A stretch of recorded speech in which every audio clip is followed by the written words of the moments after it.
Glória a Deus. Bom, amados, deixa eu compartilhar uma palavra com vocês que acredito Deus colocou no meu coraçãozinho. E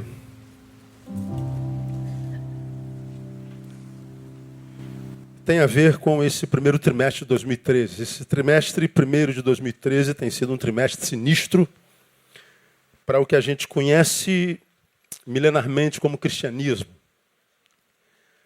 No final do ano passado, quem está em comunhão me ouviu pregando que 2012 foi um ano de passagens.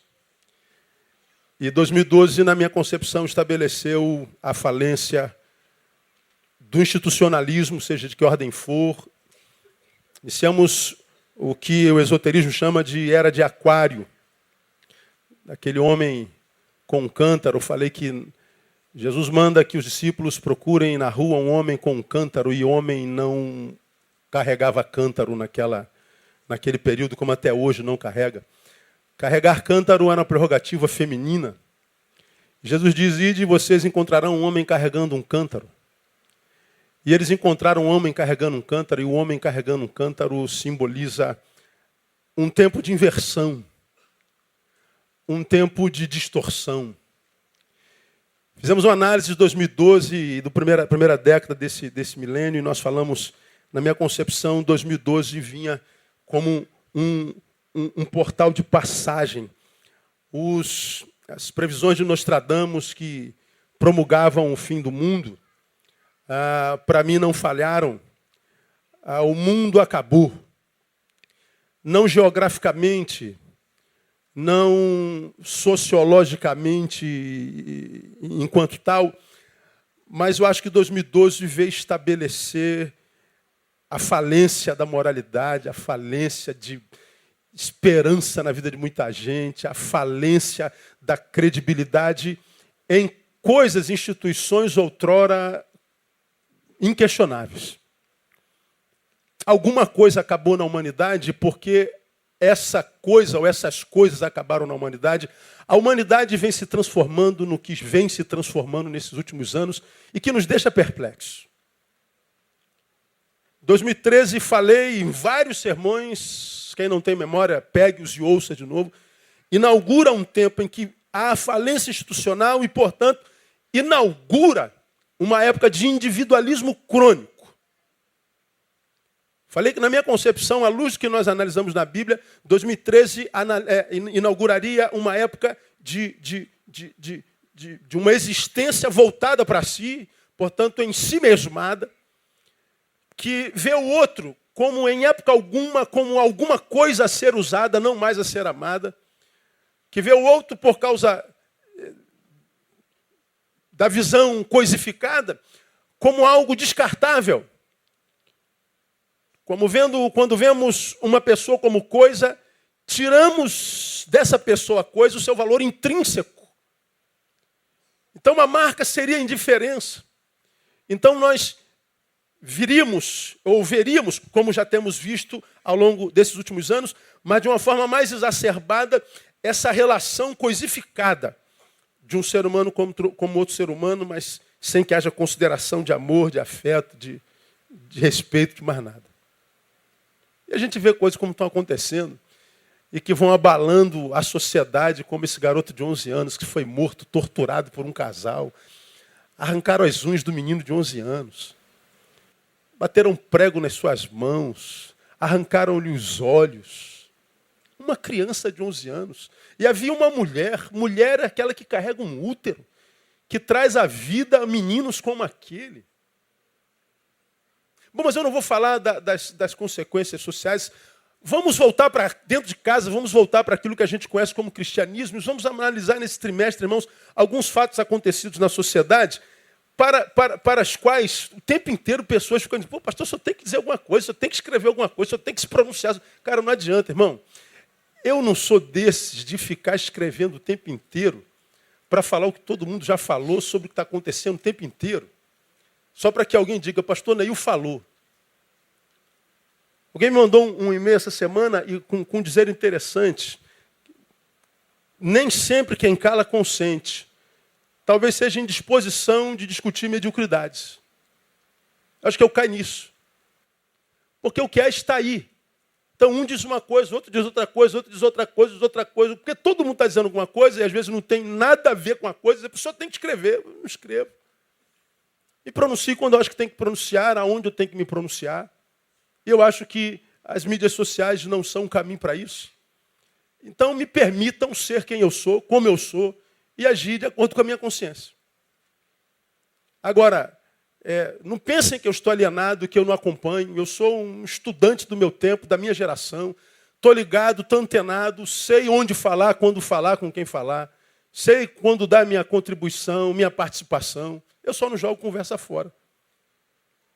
Então vamos aos fatos, vou citar 5 apenas. Vamos começar por essa briga vociferante de pastor Silas Malafaia com os gays. Essa briga política entre alguém que a sociedade imagina seja representante dos evangélicos e não é. A esposa fala assim, não cita nome não, cito porque é de domínio público. Está lá. O pastor é o Silas e a causa é gay. Está lá. Então fica essa briga desenfreada, que culminou naquela reportagem, daquela entrevista que ela deu à Gabi. E aí, houve uma reação nacional e internacional a respeito da entrevista do homem. E a gente fica analisando os conteúdos, a gente vê a briga das pessoas em torno da pessoa do pastor, se ele foi bem, se ele não foi bem, se ele ganhou, se ele perdeu. Veja, a discussão é sempre em torno do vencedor e do perdedor, e não dos frutos da briga. Quem ganhou, foi o Silas ou foi a Gabi? Quem está ganhando, é o Silas ou são os boiolas? Bom, eu não sei se há vencedor ou perdedor. O que eu analiso são as consequências do que a gente vê. E as consequências, eu não vou poder ficar só nisso aqui, o que eu vejo é um pastor que defende uma tese, só que não pelo trilho evangelical, porque o trilho do evangelho é o amor, mas defende uma causa com a mesma arma com a qual os gays defendem a sua causa, a política. Portanto, a arma é carnal. E quando defende a sua causa, não defende com amor, defende com vociferação. Como alguém disse a respeito dele há bem pouco tempo atrás, parece que ele não é pregador, ele parece um pregador. Quem tem entendimento, entenda. Então, muitas vezes, não é o que se fala, mas como se fala. E o que se fala, fala com tanto ódio, que o que desperta lá é sempre ódio. E aí o que nós vemos como resultado, independente de quem ganhou, quem perdeu, a divisão da opinião pública a respeito de nós pastores e de nós evangélicos. Nós nunca fomos tão odiados como somos odiados agora. Ser pastor nesse tempo é mó furada. Quando a gente se apresenta como pastor, em qualquer lugar da sociedade, o cara nos olha de cima a baixo. Mais um ladrão que está diante de mim. Mais um ser odioso. Mais um ser que vomita ódio por essa classe que tem uma sexualidade diferente. E não é verdade. A igreja não é marcada pelo ódio. A igreja não odeia os homossexuais. A igreja não deveria fazer acepção de pessoas. Mas a ideia que se passa é que se faz. Qual é o problema do que está acontecendo? A sociedade divide como nunca a opinião sobre nós e mais. Estamos dividindo a igreja. Eu estou vendo a igreja, parte dela, defendendo o pastor e parte dela tentando arrebentar com o pastor. E os que defendem o pastor atacam os que são contra o pastor. E os que são contra o pastor atacam os que são a favor do pastor. E o que nós vemos é a divisão da própria igreja. Nós estamos cada vez mais cismados. Divididos nós somos desde sempre. Só que agora, o que está acontecendo na forma, está gerando ódio entre nós. Entre uma banda da igreja e a outra banda da igreja. Quem perde é o evangelho. Cada vez mais, falar de amor, enquanto evangélico, é difícil. Porque o que a gente vê é uma fala odiosa. É a fala do ódio. É a forma. E isso depõe contra o quê? Contra o cristianismo. Essa é uma. O problema está na arma que a gente está usando. A nossa arma não deveria ser política. Quando a gente lê a palavra, nós lemos lá, porque andando na carne, não militamos segundo a carne. Porque as armas da nossa milícia não são carnais, mas poderosas em Deus para a destruição de fortaleza. A arma não é política, política é a arma deles. Quando eu lembro disso, e sempre há quem discorda, lógico, é um direito, nós vivemos num país democrático, eu me lembro de Gandhi. Gandhi lutou contra a Inglaterra que oprimia o seu país. E ele fez a guerra do desarme, do amor. Ele disse, eu não vou fazer violência. Eu não vou abrir a boca para maldizer. Eu não vou empunhar arma. Eu vou fazer a revolução do amor. E aquele advogadozinho, franzino, careca, feio, desdentado, conseguiu livrar o seu país de uma escravização de séculos estabelecida pela Inglaterra. Gandhi, depois de morto, tantos anos, ainda é inspiração para nós. Não usou palavra de baixo calão nenhuma vez. Não discutiu, não desrespeitou. Não defendeu sua própria tese. Ele lutava em torno de um povo oprimido. A sua causa era a injustiça e não a sexualidade dos outros. É outra coisa. Isso depõe contra o cristianismo.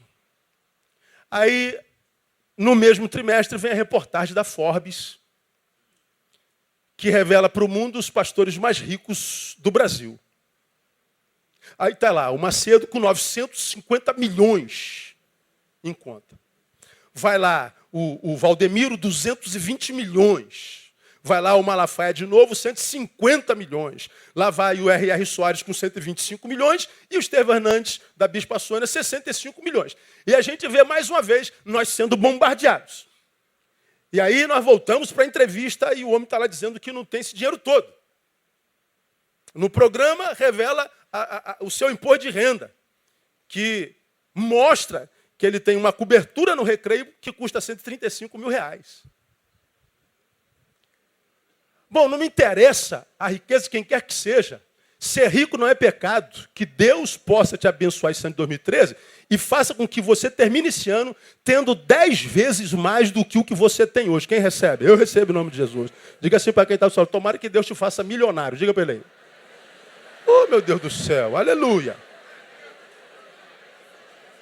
Quem dera. Qual é o problema? Nenhum. Não é o que eu tenho, mas como eu adquiri. Não é o que eu tenho, mas o uso que eu faço disso. Não é o que eu tenho, mas em que lugar na minha vida essa coisa ocupa. Não é o que eu tenho, o problema é se isso me tem. Não é o que eu possuo, mas é se eu fui possuído pelo que eu possuo. Agora, se possui ou não, se é verdade ou não, estamos mais uma vez, enquanto cristãos chamados povo de Deus, na mídia, não revelando a nossa influência positiva. Como numa entrevista de nível nacional, nós não estamos ali para mostrar para a sociedade o quanto nós somos úteis, enquanto nós somos sal e salgamos. Não estamos ali para mostrar nossa causa social, nossa preocupação com o pobre, com o necessitado. Nós estamos ali para justificar nossa riqueza. Nós estamos ali para justificar como é que nós ficamos ricos. O que não é problema para a sociedade, mas como nós adquirimos nossa riqueza e o que nós fazemos com ela. E eles confrontam a riqueza da igreja evangélica e dos pastores evangélicos com a mensagem de Jesus e dizem assim, tem alguma coisa errada. E só os crentes não veem isso. E aí, quando eles bombardeiam o cristianismo, a gente diz, essa gente é ímpia, está com um demônio no corpo. Quem é que está com um demônio no corpo? De fato e de verdade. Porque para mim a obra de Deus na vida de uma pessoa, a primeira coisa que faz é abrir os olhos. Abrir os olhos do vosso entendimento. E está aí a igreja sendo dividida. Fico vendo uma entrevista de 2 horas, nenhum momento mostrando a nossa influência positiva. Veja como os crentes são envolvidos com a justiça social, como eles permeiam o tecido da sociedade, fazendo com que esse tecido se torne mais bonito, cheiroso, agradável. Veja como a igreja é útil. Nós estamos aqui para justificar que a nossa riqueza não foi assim como... Não, estamos aqui para justificar a nossa riqueza. Aí nós lembramos lá do Papa Pio XI, se eu não me engano, diante de um dos seus cardeais, que eu não me lembro o nome dele, e ele sentado com o Papa, ele diz para o Papa diz para o cardeal o seguinte, poxa, lendo a passagem lá de Pedro e João, que ia ao templo, não tenho prata nem ouro, mas isso te dou. O Papa diz para ele assim, pois é, nós não podemos mais falar como Pedro e João, né? Não tenho prata nem ouro. Quando o cardeal diz pior é não podemos falar, levanta e anda. E nós vemos então a entrevista, que gerou ódio por nós. Nós vemos a Forbes gerando ódio por nós. Aí nós vamos para Curitiba. Aparece uma famigerada médica que pratica eutanásia. E o lugar onde ela trabalha é um hospital o quê? Evangélico. Estamos nós lá de novo. Não, pastor, mas não temos nada a ver com isso. É verdade, mas aparecemos lá. Só aparece assim, ó. No hospital não tem nome. Hospital tem só evangélico. Estamos nós de novo. Envolvidos com a causa de morte.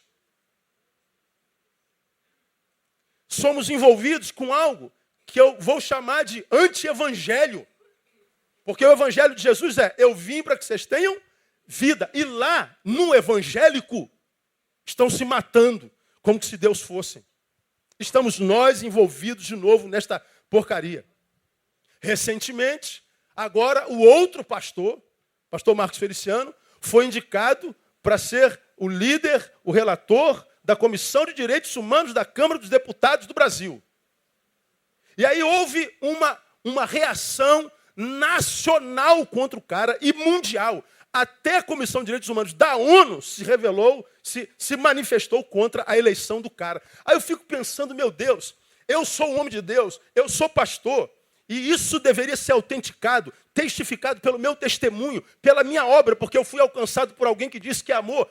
Mas quando eu sou indicado para direitos humanos, estão dizendo assim, qualquer um, menos esse homem, porque ele não tem nada a ver com causa de direitos humanos. Bom, joga o nome dele no YouTube e veja os vídeos que você encontra sobre ele, você vai entender por que há tanto ódio sobre o cara. Mas entra, a despeito da rejeição, mais uma vez pelo poder político, porque a relatoria traz ônus financeiros para o relator. Qual é o problema disso, irmão? Rejeição generalizada. Por quê? Por causa da nossa religião? Não, por causa do histórico de vida. Por causa dos frutos deixados no caminho, do testemunho. Estamos desacreditados. Uma pesquisa recente no Brasil sobre desacreditação mostrou as 3 classes mais desacreditadas do Brasil. Primeira, políticos. Segunda, polícia. Terceiro, pastores. Coincidentemente, 3 P's. Político, polícia, pastor. Coincidentemente, 3 classes que prestam serviço à população. Irrelevantes. A Câmara dos Deputados, lei que nos beneficie, nós os colocamos lá. A polícia que nos guarda da maldade. E os pastores que nos consolam, ou deveriam consolar, quando a maldade nos alcança. São as 3 classes mais desacreditadas do Brasil. Aí nós podemos, covardemente, como religiosos, dizer, é o diabo. Não, não é o diabo. Não é uma ação de fora para dentro, é de dentro para fora. Vamos falar sobre isso já. Então nós vemos lá, a briga do homem com os gays, a briga dos pastores com a sua riqueza, da Forbes, a médica assassina, a presidência da Comissão de Direitos Humanos, não é? E, para concluir, a renúncia de quem? Do Papa. Nunca se viu isso na nossa história. Diz que a última foi há 600 anos. Acho que a maioria de vocês não era nascida. Há 600 anos. Bom, problema nenhum o Papa renunciar. É um fenômeno que nós estamos testemunhando enquanto fenômeno histórico. Legal, que bom que eu estou fazendo parte dessa história. Daqui a 600 anos vão lembrar que o Papa renunciou e a gente estava vivo na época. Estava vivo na época. Agora, em que circunstâncias? Bom, todo mundo que lê, todo mundo que se forma sabe. Questões políticas. Pedofilia na igreja, que é um caso quase endêmico. O mordomo do Papa, que vendeu documentos secretos da sua vida pessoal e da alta cúpula da igreja, e pelo escândalo do Banco do Vaticano, que estava lavando dinheiro da máfia italiana. Igreja corrompida. É cristianismo. São 5 eventos contundentes, em menos de 3 meses, que estão abalando com as estruturas daquilo que a gente conhece, igreja, que a palavra diz é o corpo de Cristo na terra. Como que a sociedade pode ser mudada se essa mudança está na mão da igreja e se essa igreja tem tal credibilidade? Ou de repente isso não é igreja. Irmãos, eu particularmente não deixo de dormir, e eu confesso a vocês, eu não deixo de dormir, eu não entro em crise por causa disso, nada disso me abala. Há outras coisas que me abalem, mas a crise da instituição o cristianismo não me abala, porque eu não acredito que o Jesus que eu prego veio fundar uma religião. O cristianismo é invenção nossa. O que Jesus veio fundar, ele funda dentro de indivíduos, ele diz, o reino de Deus está dentro de vós. E quem tem um reino dentro não precisa de instituição.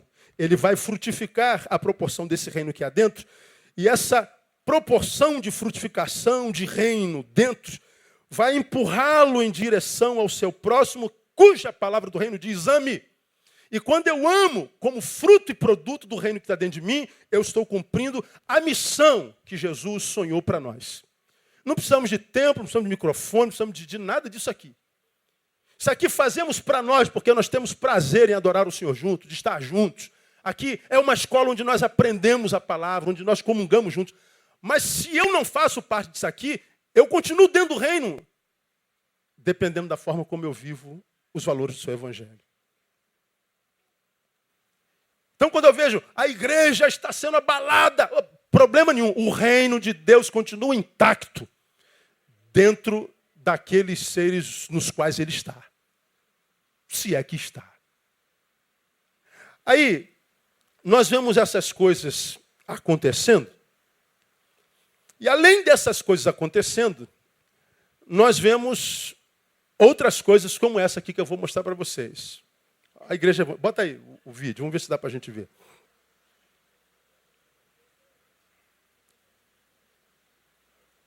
Sempre que a gente precisa de data show, ele falha. Vamos ver hoje. Né?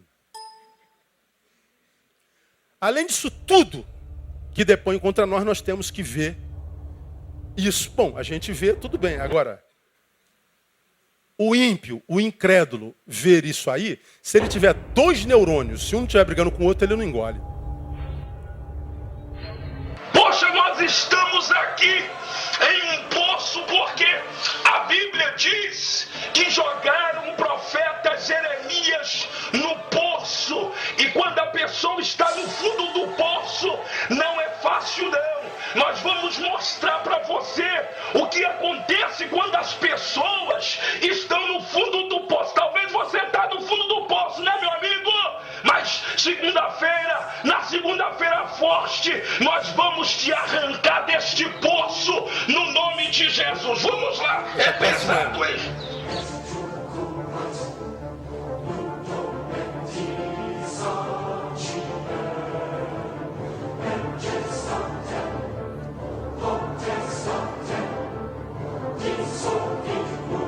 Poxa, pessoal, nós estamos aqui no fundo do poço. E você pode ver que no fundo do poço não tem saída. Não terminar não. Põe o outro. Tem 200. Vou botar só 2. Esse é o da lama e tem outro que está dentro do chiqueiro, dos porcos.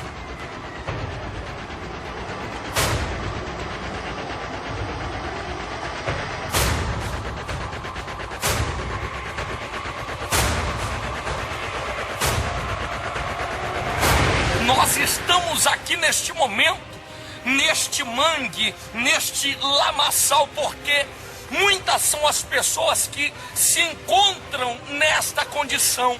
Você está num poço de lama. Quantas são as pessoas que estão atoladas, né? Nós não conseguimos sair daqui porque existe aqui lama que está prendendo os nossos pés. Muitas pessoas, os demônios, os encostos, jogaram elas na lama, jogaram elas na humilhação. Muitos demônios jogaram as pessoas uma vida de miséria, de humilhação, de derrota. Por isso nós estamos aqui para... Não ganha tempo, só para você ver. O outro vídeo ele vai para dentro de um chiqueiro de porco, entra no meio da lavagem dos porcos. É o que o diabo faz com vocês. Jesus vai tirar vocês disso. A oração forte. É o que estão fazendo com o evangelho. Agora caminhe no raciocínio comigo, porque o que eu quero de você é raciocínio. A pergunta é, o que está acontecendo com o cristianismo? Que desgraça é essa? Porque a gente tem vergonha de falar que é crente. Não há um lugar nesse país onde eu vá que eu veja alguém dizendo assim, ó, que orgulho de ser evangélico. Que orgulho de ser do cristiano. Que orgulho. Porque é só mau testemunho. É só picaretagem. É só grana, grana, grana, grana. Está se tornando um negócio nojento, está dando ânsia de vômito ver. O que está acontecendo com o cristianismo? Que processo de decadência é esse dentro do qual nós estamos entrando? Que estamos sendo odiados pela sociedade, quando a igreja primitiva diz que ela caía na graça do povo. E por causa disso o Senhor acrescentava os que iam sendo salvos. Deus está dizendo, porque o povo ama a igreja, em função do serviço que presta, é uma igreja saudável, então vou mandar mais gente para ela. Agora nós temos que entrar na lama, no chiqueiro, no poço, para com o trabalho de marketing alcançar os miseráveis, para depois tirar-lhes o dinheiro. O que está acontecendo com o cristianismo, irmão? O que está acontecendo com a igreja?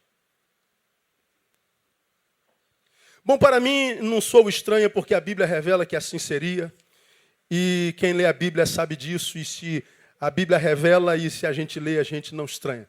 Quero levá-lo a ler Mateus capítulo 24. Eu vou explicar a você que é minha igreja, você que é minha ovelha, a visão do seu pastor sobre o que está acontecendo. Você que nos visita é muito bem-vindo, mas você não é obrigado a ouvir o que eu prego. Você tem que ouvir o seu pastor. E seu pastor, de repente, está numa outra banda da igreja que não a minha. Então ouça o seu pastor. Agora você que é desse pastoreio, ouça o seu pastor. E mastigue com os dentes do cérebro. Seja bereano.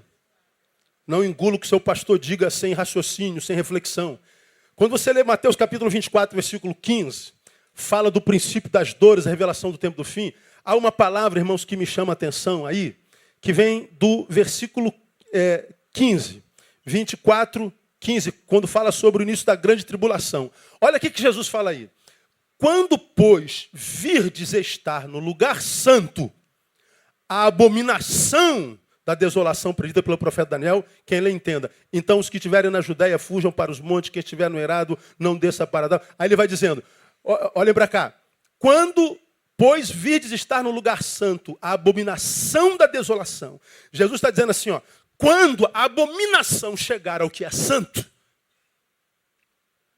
quando o que é santo for contaminado pelo espírito desse mundo, quando Jerusalém, o que é de Deus, símbolo do que é santo, estiver contaminado pela podridão do homem sem Deus, ele está dizendo assim, ó, é chegado o tempo do fim.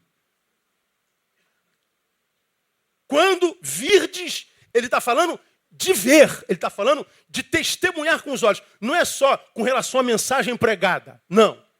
É com relação aos frutos produzidos. Porque o último lugar a ser atingido seria o lugar santo. Porque ser santo é ser separado. Não geograficamente do mundo, porque não há outro lugar para a gente ser santo que não no mundo. Mas dos princípios dele, dos valores dele, da motivação deles, das molas propulsoras que nos fazem sair do lugar. Por que eu estou fazendo o que eu estou fazendo? Isso tem que ser diferente do mundo. Bom, quando for igual, Jesus está dizendo, o bagulho está doido. O mesmo versículo, só que na perspectiva de Marcos. Marcos capítulo 13. Volta um livrozinho aí. Marcos capítulo 13. Ele fala a mesma coisa. Passa um livrozinho. Marcos 13, 14.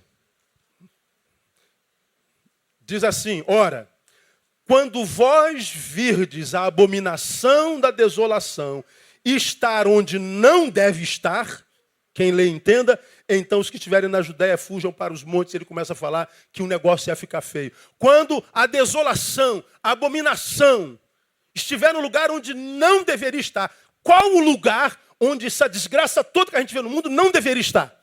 Na igreja. Agora a pergunta é, está ou não? Está. Jesus está falando que a igreja, enquanto instituição, ia ser alcançada. E quando fosse, meu irmão, começa a cuidar da tua vida.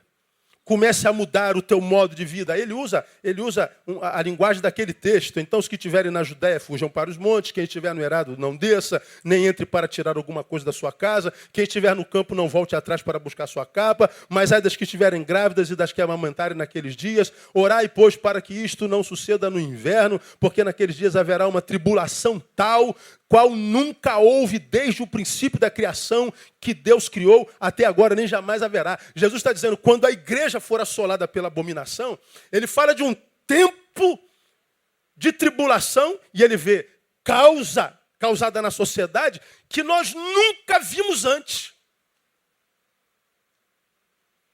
Desde a criação até hoje, nós nunca vimos antes. Bom, percebam, tribulação nós temos desde sempre. Mas aqui Jesus fala sobre uma que será grande, causará perplexidade, causará dor. E diz que a perplexidade e a dor já não chegou até a gente. Diga que a gente vê televisão e diz, meu Deus, como? Onde é que a gente vai parar, meu Deus do céu? O medo é o nosso sentimento comum. E Jesus está dizendo, vai reverberar na sociedade. E o início dela, quando é que seria, irmão? Quando o lugar santo estiver profanado. Penso que esse tempo tenha chegado. Só para relembrar o que eu já preguei, nós vemos João autenticando isso de uma forma tremenda, só para te lembrar. João capítulo 1. Passa mais um livrinho aí, João capítulo 1. Você vai se lembrar.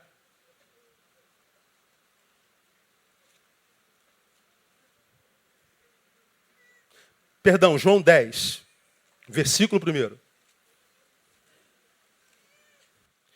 Jesus se apresenta como o bom pastor. Agora, olha que coisa interessante, você vai se lembrar disso. Em verdade vos digo, quem não entra pela porta num aprisco, quem não entra pela porta no aprisco das ovelhas, mas sobe por outro lugar, esse é o que? Leia para mim. Bom, quem não entra pela porta do aprisco das ovelhas, mas entra por outro lugar, é o quê? Bom, o ladrão e o salteador está onde? Dentro do aprisco das ovelhas. Ele só não entrou por onde você entrou, por onde eu entrei. Mas ele está dentro. O ladrão está dentro. O profano e o santo coabitam, o joio e o trigo. O ladrão, matar, roubar e destruir, está dentro. Ele está dentro.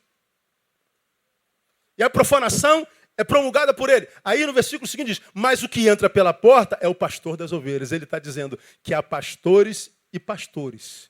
Há quem seja e há quem pareça ser não sendo. Eles estão na igreja. Um outro versículo que autentica isso de uma forma muito tremenda, 2 Tessalonicenses. Paulo já fala de forma muito clara e contundente. 2 Tessalonicenses, capítulo 2. Ora, quanto à vinda do Senhor Jesus e a nossa reunião com Ele, rogamos, irmãos, que não vos movais facilmente do vosso modo de pensar, nem vos perturbeis. Veja, não vos movais do vosso modo de pensar. Começa onde? Batalha espiritual, você já aprendeu a estudar no campo das ideias. Nem vos perturbeis, quer por espírito, quer por palavra, quer por epístola, como enviada de nós, como se o dia do Senhor viaja perto.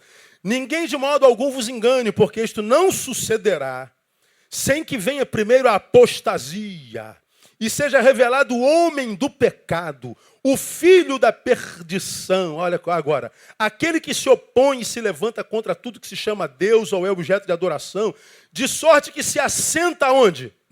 No santuário de Deus, apresentando-se como Deus.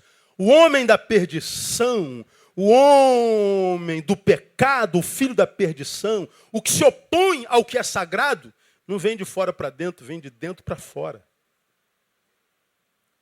O que Jesus está ensinando na sua palavra é que a destruição, a deformação, a desconstrução começa de dentro para fora, de Jerusalém para os confins da terra. O que eu vejo acontecer no cristianismo atual é uma implosão que acontece de dentro para fora. Não é um ataque maligno de fora para dentro. Porque os ataques que vêm contra nós vêm no fruto que nós produzimos. Nós estamos implodindo a instituição e, junto com a instituição, os consumidores. Porque o texto diz que junto com isso viria a apostasia. O pessoal que esteve sentadinho aqui no primeiro banco, passaram para o do meio, passaram para o último, e agora estão bem longe da igreja, agora jogando pedra na igreja. E o pior, achando que isso é porque cresceram intelectualmente. Acharam que isso é porque amadureceram, não são mais bobos. Vou falar sobre isso já já. Então, estar fora da igreja dá uma sensação de maturidade e crescimento intelectivo. Ser ateu hoje dá a sensação de inteligência. Eles querem passar para você, para mim, que nós somos idiotas, massa de manobra. Por quê? Por causa do que eles veem na televisão. Porque vê o evangelho da televisão e dá asco. Acontece dentro. Não há nada do lado de fora, enquanto inimigo, objetivo, que tenha poder para destruir a obra de Deus na vida de um homem. A não ser esse homem, em cuja vida Deus fez a obra. Não há nada de fora para dentro. A Bíblia diz, maior o que está em nós. Se a destruição acontece, ela acontece de dentro para fora. É uma implosão. Agora, essa abominação, desolação que chega a Jerusalém, ele diz está próximo ao fim, essa desolação que está dentro tem nome. Ou tem nomes, e pasmem, é a mesma abominação, desolação, mesma desconstrução encontrada lá no Éden, em Gênesis capítulo 3, no registro da queda.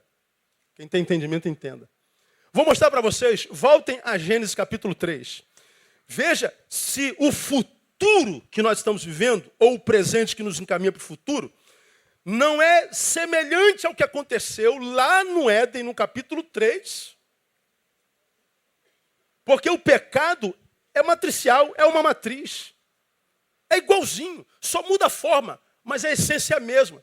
O diabo não é criativo, é a mesma coisa, ele só muda a cor. Agora, como o povo não tem conhecimento, engole qualquer coisa, aí vai adoecendo, adoecendo devagarinho. Você se compara, como você tem aprendido aqui há 20 anos, com aquele que você foi ontem. Você se compara com ele, pega a tua vida espiritual ontem, pega a tua vida espiritual hoje, e diga para você, você está mais próximo de Deus ou mais longe? Você tem mais fome espiritual ou menos fome espiritual? E você vai ver que quase todos estão vivendo um processo de decadência espiritual tremenda. E aí o presente é um presente que não curte. Aí tu vê os suicidas aí se matando todo dia. 25 dias, 25 dias no Brasil, 87 no Japão, 1 a cada 30 segundos no mundo, isso em 2010. Aumentando cada vez mais. Depressão para todo lado, angústia para todo lado, não há nada que se faça que traga alegria. Gente desistindo, chutando balde o tempo inteiro. Meu Deus, o que está acontecendo comigo? Uma desconstrução gradativa, lenta, imperceptível. Que quando você percebe, já está com metástase na tua alma, já era. E depois que está morto, quer chocar a igreja da qual saiu. Como que se diz, eu saí porque eu amadureci. Amadureceu, eu falaria. Eu ia falar uma coisa, mas não vou fazer, isso não dá. Eu vou segurar porque estou muito tempo longe. Deve ter muita gente nova na igreja, não está acostumado comigo. Amadureceu, caramba, que você amadureceu. Seu mané, idiota, está morrendo e nem coragem para ver que está morrendo espiritualmente, tá. Hoje parece gostoso, né? Vamos aguardar uns anos. Hoje parece gostoso, né? Mas tu tem filho, tu tem filha, tu tem criança na tua casa, tu tem adolescente, pré-adolescente. Não cuida da vida espiritual dele não e aguarde. Espera amadurecer. Você vai ver. Você acha que hoje não presta, mas a tua formação foi nisso que hoje não presta para você.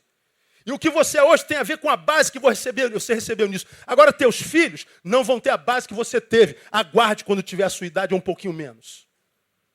Aí você vai ver quem vai ser a vítima. É só aguardar. Vou mostrar para vocês, Gênesis 13, os nomes da desolação que acabou com a humanidade em Eva e Adão, que está acabando com a instituição chamada cristianismo hoje. Está lá.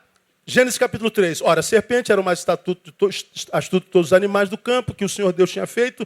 E esta disse à mulher, é assim que Deus disse, não comereis de toda árvore do jardim? Respondeu a mulher à serpente, não, do fruto das árvores do jardim podemos comer. Mas do fruto da árvore que está no meio do jardim, disse Deus, não comereis dele, nem nele tocareis, porque se tocar, morre. Disse a serpente à mulher, certamente não morrereis, porque Deus sabe que no dia em que comerdes desse fruto, vossos olhos se abrirão, sereis como Deus, conhecendo bem o mal. Então, vendo a mulher que aquela árvore era boa para se comer e agradável aos olhos, e árvore desejável para dar entendimento, tomou do seu fruto, comeu, deu ao seu marido, e ele também comeu. O versículo 7 diz, então foram abertos os olhos e as consequências vieram. O que isso tem a ver com o que está acontecendo hoje, irmão? É muito simples de entender. O nome da desolação que está acabando com o cristianismo, primeiro eu vou chamar de antropocentrismo. Você conhece isso bem. Antropocentrismo. O antropocentrismo é um termo renascentista. O renascentismo é o que veio logo após, ao final da Idade Média. Famigerada Idade Média. Que foi uma época teocrática, onde a igreja mandava na sociedade, inclusive nos reis. De onde veio a Santa Inquisição, de onde veio as indulgências, aquela desgraça toda que a gente conhece, que até hoje, enquanto passado macula, a igreja tira de nós ou do catolicismo a sua credibilidade. Bom, o renascentismo veio substituir a Idade Média, não é? O teocentrismo. Para a substituição do teocentrismo, os renascentistas criaram o antropocentrismo. Antropos mais kentron. Homem no centro. O antropocentrismo coloquial é tira Deus do centro e coloca o homem no centro. O antropocentrismo, resumindo, é uma troca de lugar. Tira Deus, põe o homem. Aí você fala assim, pô, pastor, mas isso é uma coisinha tão boba. Teologicamente falando, podemos entendê-lo como a retirada de Deus, como a exclusão de Deus. É como a secundarização de Deus e a centralização do homem. É, portanto, como eu disse, uma troca de lugar. Em Gênesis 3 nós vemos isso. A humanidade, representada em Eva, perceba, a humanidade em Eva entra em crise. Que crise é essa? Faço a vontade de Deus ou faço a minha? Diante da tentação me apresentada. Eva, Deus mentiu. É que ele não aguenta concorrência.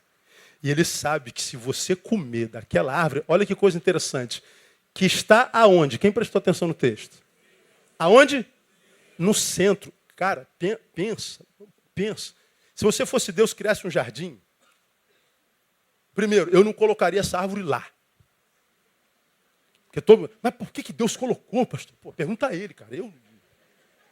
E mais, Deus não só coloca a árvore, mas coloca onde mesmo? Pô, bota essa árvore lá no alto do morro, bem escondida atrás da moita. Não, Deus bota no centro. Por que Deus faz isso na minha concepção? Deus bota visível para que o homem se sentisse livre. Porque um homem que, para alguém diga, você é livre, mas ele não tem o direito de errar, ele não tem a oportunidade de transgredir, ele não é livre. Ele seria um ser autômato. Deus respeita tanto a liberdade do homem, que diz, olha, está vendo essa árvore aqui? Eu vou botar no centro. Se você comer, morre. A decisão é tua. Minha vontade é que você viva em obediência e santidade. Mas se eu não botar a possibilidade de você transgredir, nem obediência você vai conhecer. Você não vai conhecer liberdade. Porque liberdade é essa capacidade de dizer sim e dizer não. Quem pensa que é livre só porque diz sim a tudo, é escravo da própria liberdade. Como você já aprendeu aqui. Como aquele camarada, eu não gosto de crente, pastor, porque o crente é tudo escravo, não pode fumar, não pode beber, não pode trepar, não pode nada. Mas como que eu não posso nada? E quem me disse foi um chefe que trabalhava comigo no banco, fumava 4 maços de cigarro, eu peguei o cigarro dele e dei um trago. E aí? Como é que eu não posso fumar? Eu fumo a hora que eu quiser.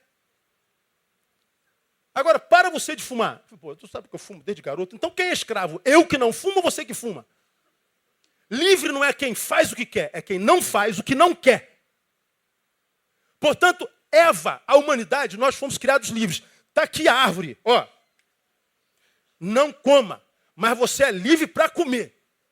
Você é livre para não comer e é livre para comer. Se eu não coloco essa árvore aqui, você não conhece liberdade. Você é um bonequinho de fantoche.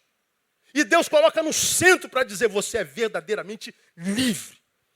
Pois bem, diante das possibilidades, a mulher entra em crise. A vontade dele ou a minha? O desejo dele ou o meu? Bom, ela exclui Deus, se coloca no centro e come.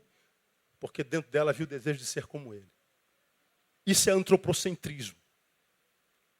Agora, o que é o evangelho hoje? O evangelho hoje é esse evangelho antropocêntrico, onde Deus é quem serve o homem o tempo inteiro. Deus tem uma bênção para você, Deus vai mudar a sua vida, Deus vai enriquecer você, Deus vai dar a você, você e você. E se Deus não faz por você, em função do que você ouve, você fica com raiva com Deus e se afasta de Deus. O evangelho não é isso. O evangelho não é um homem que canta umas musiquinhas para um Deus idiota, e esse Deus idiota, comovido pela minha musiquinha, faz tudo o que eu quero. Aonde que está isso no evangelho?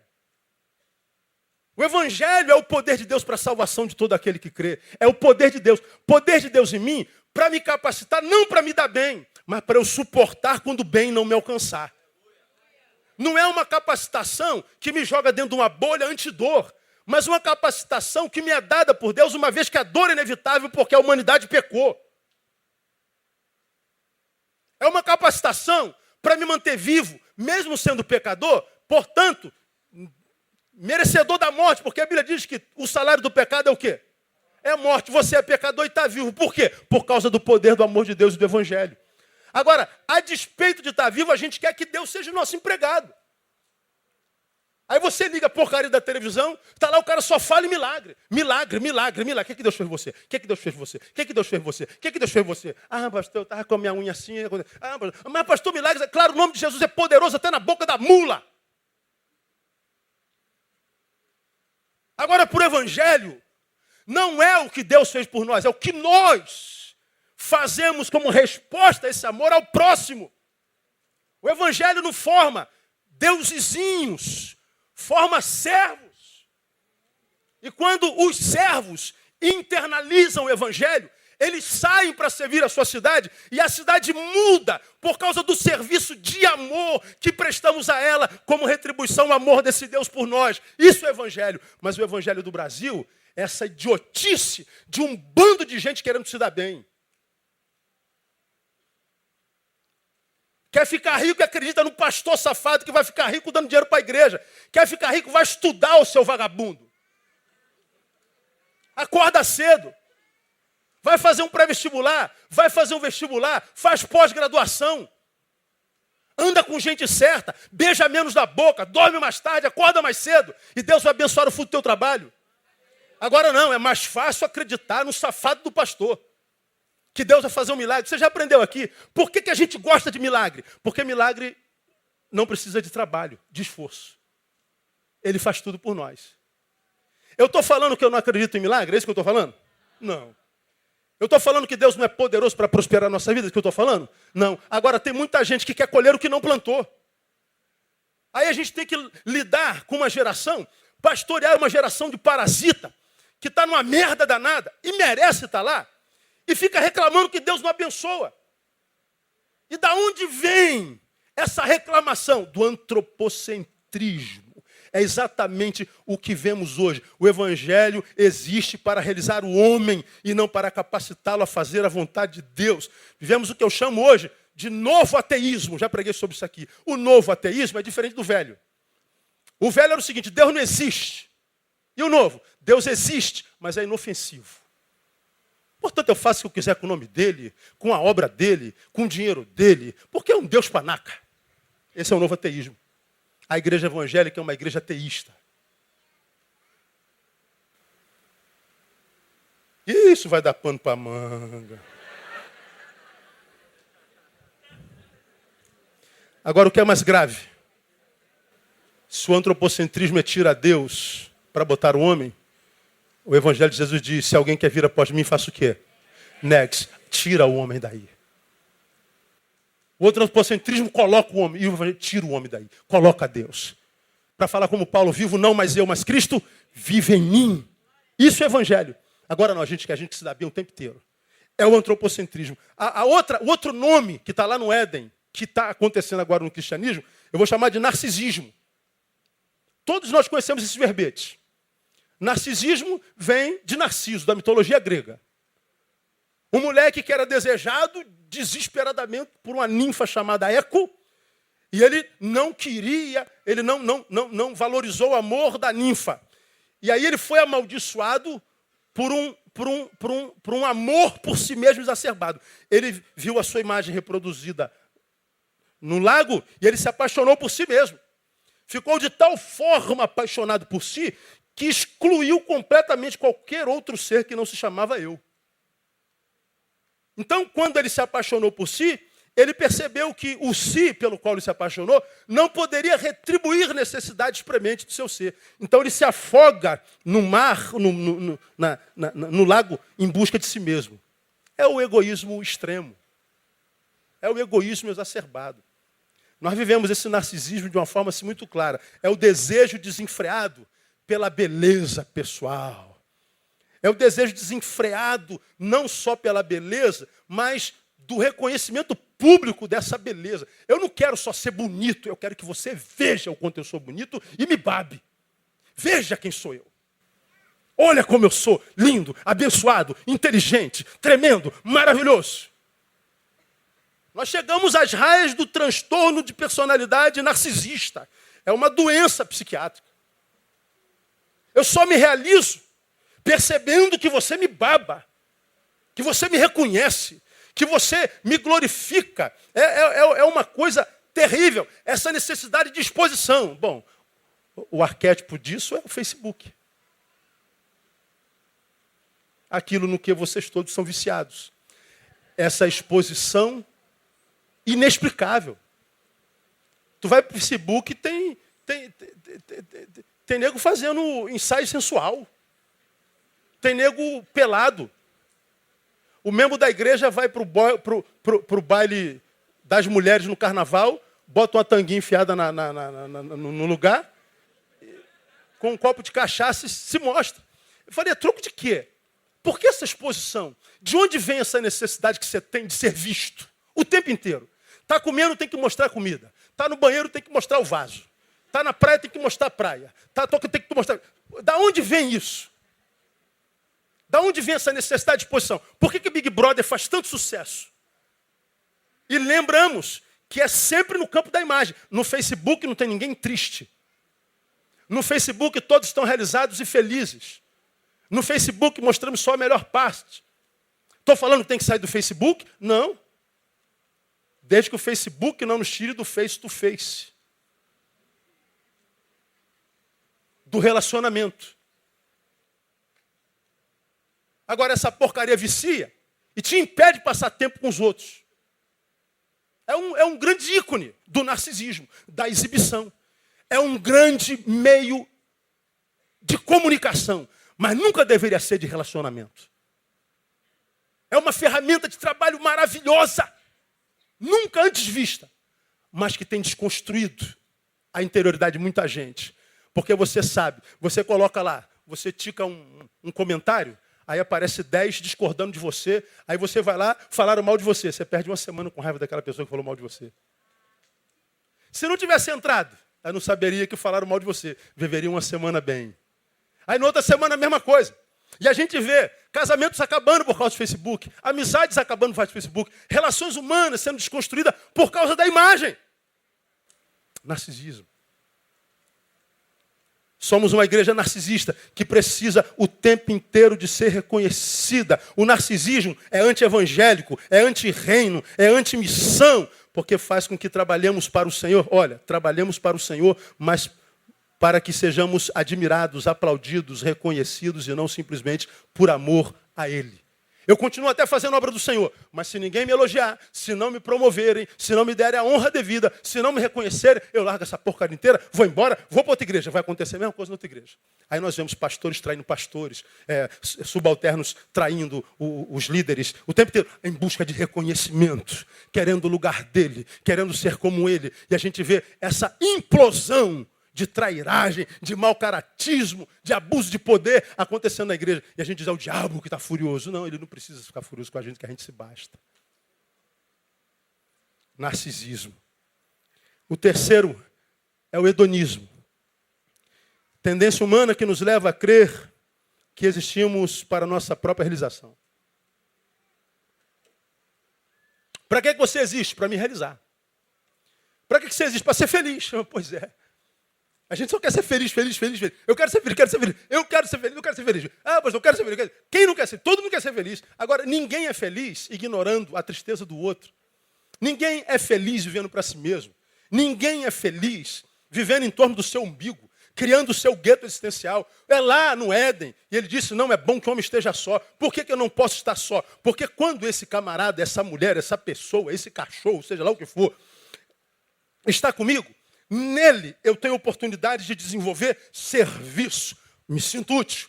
Nele eu tenho oportunidade de exercitar amor. Deus é amor. Deus só passa por mim enquanto amor se esse amor for para compartilhar com alguém. Porque amor que para em mim não é compartilhado, não retorna. Então Deus perde tempo. Então, meu irmão, o outro traz sentido à vida. Você já aprendeu que a minha vida só encontra sentido quando eu ajudo a dar sentido à vida de alguém. Quem vive só para ter prazer, logo, logo vai perder o sentido de viver. São 12:03. Continuo, paro. Volto só daqui a 2 meses.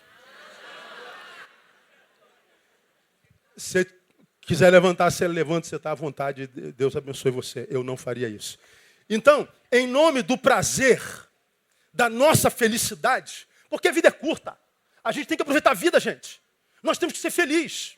Em nome dessa felicidade, desse prazer, abrimos mão da palavra, da comunhão, não queremos saber de pai, de mãe, de filhos, abrimos mão de coisas cujos valores são intrínsecos, inalienáveis, em torno da nossa felicidade. Não nos preocupamos com a felicidade de mais ninguém. Isso é evangelho hoje. Meu irmão, você nunca vai se sentir pleno se a plenitude que você busca não é para ser compartilhada. Essa desolação chegou ao lugar santo, o lugar onde não devia estar. É o que a gente vê acontecendo. Já que isso é uma realidade, aqui eu dou 3 conselhos e termino a minha palavra. Primeiro, descubra quem você é nele de uma vez por todas e seja quem você é. Meu irmão, não cabe nesse tempo crise de identidade mais. Quem não souber quem é, vai ser tudo, menos você mesmo. E quem se torna qualquer coisa, menos o que é, será qualquer coisa, mas infeliz. Porque nós não temos, existencialmente, espiritualmente falando, como ser alguma coisa além daquilo que nós somos.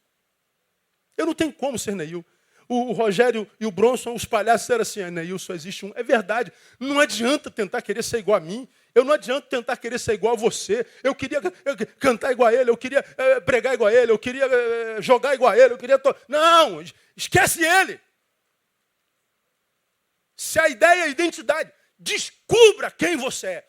Eva não sabia que eu sou de Deus ou eu sou do diabo. Eu faço a vontade de Deus ou faço do diabo. Meu Deus, o que eu sou? Eu sou livre, o que eu faço com essa liberdade? Porque ela não sabia quem era, tomou a decisão errada e, em consequência da sua decisão, nós respondemos, enquanto consequência, até isso, até hoje. Responda isso, o que eu vou perguntar. Quem é você, meu irmão? O que é você? Cara, tu é de Deus ou tu não é, meu irmão? Tu é crente ou que porcaria você é? Agora não responda de quem você é, o que você é, em função da religião que você professa. Responda quem você é, em função do fruto que você dá. E do fruto, principalmente, que ninguém vê.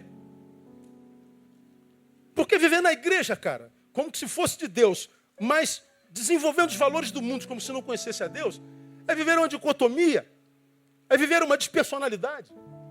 E ainda que Deus queira te abençoar, Ele não sabe quem você é. Pô, cara, quem você é, meu irmão? Como é que você quer que eu te abençoe se você não decide o que você é? Tu é o quê? Tu é um homem, tu é um rato? Tu é homem, tu é mulher? Tu é o quê? Tu é crente, tu é do capeta, tu é quem? O que você é? Decida. Descubra quem você é nele e seja. Identidade identidade. Eu vejo um monte de gente dizendo, eu sou de Deus. Aí tu vai lá, o fruto. Aí eu vejo de gente que nem diz que é de Deus, a gente vai pro fruto e caraca, esse cara não fala nada, mas olha os frutos deles. Como a Bíblia diz, é pelos frutos que a gente conhece, não precisa falar nada, é só frutificar. Agora tem gente que fala, mas quando vai frutificar, aí para de falar, irmão, porque os teus frutos já revelam. Como nós inauguramos um tempo de individualismo, não espere que os outros façam ou sejam para você fazer e ser. Não espere que eles sejam fiéis e santos para você ser. Não espere, seja você. Vivemos um tempo onde, infelizmente, não há mais referências e referenciais. Não temos mais a quem imitar. Essa é a realidade, irmão. Então nós precisamos saber quem nós somos. Identidade, caráter. Segundo, caminhando para o final. Desenvolva a arte da escuta. Onde é que Eva foi desconfigurada? Ouvindo vozes paralelas. A voz de Deus disse, olha, não come porque você morre. Aí ela começou a ouvir vozes paralelas. Não, nada disso não. Cara, o que Deus disse, meu irmão? Está lá na palavra desde sempre. Mas você está na faculdade, o vazio do teu professor de medicina dizendo, Deus não existe, Deus é palhaçada. Teu professor de história dizendo, a igreja, a história. O problema da igreja, irmão. A minha vida é minha vida, a igreja é a igreja. Ah, mas Jesus não existiu. O que a palavra diz? Quem é que te trouxe até aqui? Foi a palavra, não foi? Por que você está ouvindo vozes paralelas e permitindo que essa voz paralela te desconstrua?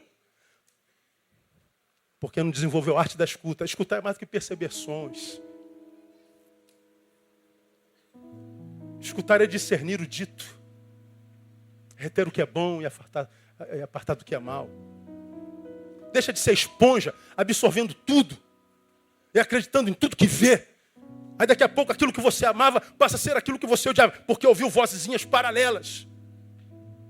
E por que as vozes paralelas fazem mais poder e influência? Porque não sabe quem é nele. Não pode dizer como o cara que disse, eu sei em quem tenho crido, meu irmão. É verdade, a história da igreja católica é horrível, a história da igreja evangélica está horrível, tem um bando de pastor safado, vagabundo, tem um monte de crente que não vale nada. O problema é deles. Eu sei quem eu sou em Jesus. Cada um dará conta de si mesmo a Deus. Agora veja que coisa interessante, desenvolver a arte de escutar é ouvir com discernimento. Eva morreu porque se desconstruiu porque ouviu vozes paralelas. Lembra, a fé vem pelo ouvir, mas ela também vai pelo ouvir. Nos últimos tempos, muitos se ajuntarão para si mestres que falarão coisas que causam comichão. Ou seja, não fala mais o que eu preciso ouvir, fala o que eu quero. Aquele cara está pegando pesado demais. Pô, o que ele prega dói demais, cara, isso me machuca. Não, tira esse cara daí. Fala alguma coisa gostosa de ouvir. Aí a gente vai ouvir os mestres, o mestre que pega a gente no colo. Ai, bonitinho, tadinho. Ai, bonitinho. Ai, ele é tão bonzinho esse pastor. Olha como é que ele me trata. Pois é, aí pega um que te diz a verdade. Tum! Não, isso eu não quero. Aí, o problema não é o que fala, é o que ouve. É o que ouve. No exercício da escuta, portanto, do ensino, no exercício da administração, alguns têm cometido e sendo vítimas de equívocos graves, imperceptíveis, por causa da incapacidade de ouvir. Eu mostro para vocês alguns equívocos que cometemos através da escuta e deles somos vítimas. Primeiro, somos vítimas do anti-intelectualismo. É aquele pessoal que diz que ainda é adepto da ideologia da letra mata. A letra mata. Esse cara estuda demais, esse cara estuda demais. Menino, você estuda muito não. Você vai perder a fé. Que faculdade, rapaz? Deixa de ser bobo, rapaz. Que faculdade é coisa de ímpio, rapaz. Você tem que servir ao Senhor, vem para a igreja. Fica aí de 8 às 8 e às 10 começa a vigília. Estudar é bobagem. E que lê o quê? Deixa de ser bobo. Pois é o pessoal anti-intelectualista. Que na verdade nada mais é do que preguiça de estudar. Que nada mais é do que preguiça de se esforçar de ler. Que nada mais é do que complexo de inferioridade, porque acredita que não pode chegar a lugar nenhum. Então não estuda e acredita que servir a Deus é o que traz satisfação. Fé não enche barriga de ninguém. Fé me capacita para pegar a enxada, tratar o terreno, plantar e colher. Aí sim. É o anti-intelectualismo. Nós temos uma camada da igreja anti-intelectual. Consequência disso? Simples.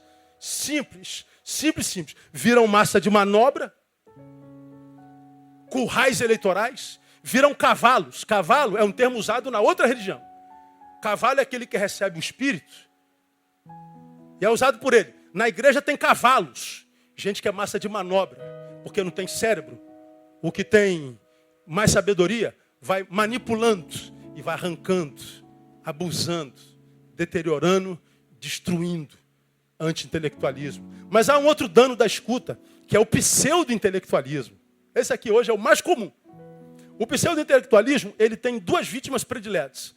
Primeiro, geralmente o camarada que estudou tarde demais, foi estudar aí com 35, 40 anos, fez faculdade. Aí o cara fez uma faculdade, fez um seminário teológico, aí se acha assim o cara mais intelectual do planeta. Por quê? Não estudou a vida inteira. Aí fez uma faculdade lá atrás, lá em cima. Aí ele acha que agora descobriu a pólvora. Aí ele olha para trás e questiona tudo. Ele se acha assim o suprassumo da intelectualidade eclesiológica brasileira mundial. Bom, esses também estão nos Facebooks. Aí tu vê os caras postando frases o tempo inteiro. Frases de impacto. Puf, puf, puf. Citando os filósofos, citando os teólogos, citando o nome de não sei quem, citando o nome de sei quem, e a produção de quem, de quem. O cara se acha assim, o suprassumo da inteligência. Esse é o pseudo-intelectual. Ele fica deslumbrado com o próprio saber. Ele começa então a citar autores, assim, o suprassumo dessa consequência. Individualismo eclesiológico e espiritual. Ele diz, sou grande demais para ouvir qualquer um. Eu agora sou inteligente demais para estar com qualquer um. Agora eu sei que eu não preciso mais da igreja, pastor Alisson. Eu fiz 3 anos de teologia no seminário pentecostal. Então agora não é fácil me enganar, não engulo qualquer coisa. Aí para você, pseudo-intelectual, eu pergunto, de onde nasceu em você a ideia que você é intelectual? Alguém disse para você ou você está dizendo para si? A sua intelectualidade é firmada em que produção literária, de oratória e de serviço prestado a quem quer que seja? De onde veio a ideia de que você é isso tudo mesmo? Está aí. 1 milhão deles. E é uma chatice, cara. O tempo inteiro que você está parado no lugar e aparece um pseudo-intelectual. Eu não acredito no céu. Aí ele fica esperando que a gente fale alguma coisa. Eu não acredito no inferno. Eu não acredito na igreja. Eu não acredito no arrebatamento. Eu fiquei aqui, eu não discuto porcaria nenhuma. Eu não acredito em Deus. O que você acha? Eu não acho nada, cara. Eu acredito. O problema é seu, meu. Eles são deformados. Antes serviam, agora competem. Competir é querer abençoar o outro. Servir é querer abençoar o outro. Competir é querer superá-lo. A gente sai da fase do serviço para a superação. Aí ele não comunga, ele não está mais debaixo da autoridade eclesiológica, espiritual. A igreja dele é o de casa. Porque ele não precisa mais, porque é suprassumo da intelectualidade. Não precisa da igreja. Mas ele não cai em si de que não está mais lendo a palavra, não está mais orando, não está servindo. Você pode não ser essa intelectualidade toda, você pode não ler a Bíblia todo dia, orar todo dia, mas quando você vem à igreja, você tem palavra, você tem oração, você tem comunhão, você se sai fortalecido. É o pseudo-intelectualista. E por último, tem o intelectualismo tendencioso. O intelectualismo tendencioso é aquele que só se informa, só tem contato com saberes que autenticam sua crença. Ou seja, eu acredito na inexistência do céu. Então, quando eu leio um texto que é profundo, tem consistência e que não tem como ser questionado a respeito da existência do céu, eu não leio. Eu só leio esse autor aqui que concorda comigo. É um intelectualismo tendencioso. Eu não creio em Deus, então eu só leio autores que provam a minha tese. Porque se eu ler um cara que me prova a existência de Deus, embora não é impossível provar a existência de Deus, aí eu não leio mais. É o intelectualismo tendencioso. A gente não valoriza mais o saber, mas o saber que autentica meu status quo. Consequência: criticismo cínico, solidão existencial. Solidão. Vocês não queiram ver a alma de um homem que não crê. Porque para quem crê, já está difícil. Quem não crê, irmão. Bom, diante do exposto, 3 conselhos que eu dou para as minhas ovelhas. Primeiro, já disse, descubra quem você é. Segundo, desenvolva a arte da escuta. E por último, sirva, seja útil, vença a estagnação. Eva devia ter alguma ocupação, parou para ficar ouvindo voz paralela. Trocaram altos papos. Eu não sei onde é que Adão estava, aquele miserável, quando a mulher dele conversava com a serpente. Devia estar dormindo vendo Globo Esporte. Eu sei que a mulher dele está ali, ó, só no chaveco, o cara só no chaveco, destruindo tudo. E ele não sei onde ele está. E Eva dando papo. Aí a vovó diz assim, mente vazia? Então vai encher essa mente com alguma coisa útil. Vai fazer alguma coisa para alguém. Pega o dízimo do tempo que você gasta nessa porcaria desse Facebook e libera uma palavra de bênção sobre alguém. Seja útil. Vá além do seu umbigo. Vá além da mediocridade de mostrar o quanto você enriqueceu, o quanto você é abençoado, o quanto você é isso tudo. Mostre para o mundo o que você fez para alguém de bom, de bem, de útil. Mostra para alguém, nem que seja para o diabo, o quanto valeu a pena Deus ter trazido você à existência. Seja útil. Por uma simples razão. Jesus diz, vós sois o sal da onde? Da terra. A minha identidade, eu sou sal. O antropocentrismo, ou seja, eu sou sal. Sal existe para salgar e dar sabor. O sal não tem valor dentro do saleiro. Ele tem que sair para acoplar a carne. E Jesus diz assim, ó, se o sal não salgar, para nada mais presta. Se você é sal e não é útil, não presta para nada. E por que a vida lhe premiaria? Por que a felicidade lhe sorriria? Por que a ascendência lhe aplaudiria? Por quê? Porque você botou na cabeça que agora é intelectual, fez uma faculdade de filosofia de 3 anos, fez uma faculdade de teologia, fez uma faculdade de história de 2 anos e meio, e agora tá. E a tua utilidade? Justifica a tua existência. Seja útil, seja útil. O antropocentrismo, o narcisismo, o hedonismo são, na verdade, saborosas ciladas do diabo. Dão sabor ao corpo, mas ressecam a alma. E o triste é que nós vimos isso chegar onde não deveria ter chegado. Chegou ao lugar santo. Portanto, meu irmão, se prepara para o que vem aí na humanidade. Se prepara para o que vem aí no planeta Terra. Se prepara. Porque se a tua fortaleza de escudo, essa instituição chamada cristianismo, você vai sucumbir. Agora, se teu castelo for Jesus, a nossa torre forte, se dentro de você tiver o reino, nesse reino há rei. E ele vai ajudar você a se manter governado no meio desse tempo desgovernado no nome de Jesus. Para de ficar brincando de evangelho, de um demôniozinho ali, de poderzinho assim, de um dedinho ali. Essa coisinha que acontece dentro do tempo. Porque, irmão, o tempo está afunilando. A humanidade entrou em processo de putrefação e acelerada. Ou você se apega ao Senhor e à sua palavra para viver uma fé de verdade. Não essa que a gente brinca na igreja. Ou você vai ser mais um a ficar pelo caminho. Que Deus nos abençoe. Que Deus nos guarde. Que Deus nos proteja.